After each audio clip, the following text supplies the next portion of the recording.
Vai para a decisão, aponta pênalti para Macaca. Totô pega a bola, toma curta distância, gol da linha do trem. A Ponte tem uma grande oportunidade para ampliar o placar. Com o pé direito, dá aquela última respirada, partiu para a bola, pé direito, bateu e é gol! Da Ponte!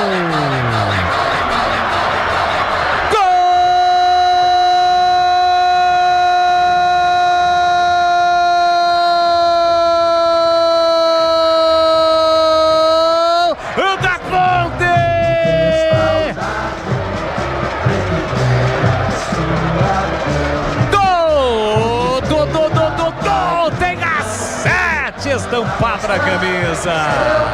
Com o manual dos grandes cobradores de pênalti embaixo de um braço. Ele cobra firme, forte, a meia altura no cantão esquerdo. O goleirão nem sai na foto. A Ponte amplia no majestoso, faz a festa da galera nesta noite fria em Campinas. Pula, sai do chão e vem pra Macacada.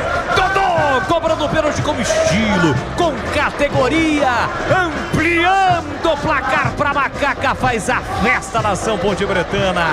Na marca de 14 para 15 minutos de bola rolando o segundo tempo. Salta o grito.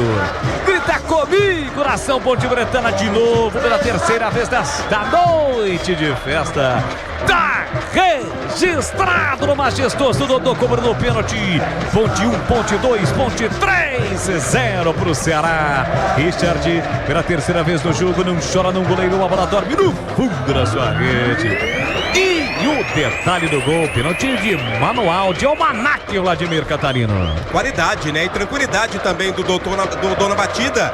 Ele esperou o momento certo e deslocou o goleiro Richard. Pulou no canto direito, a bola foi no esquerdo. O Dodô amplia a Ponte 3-0.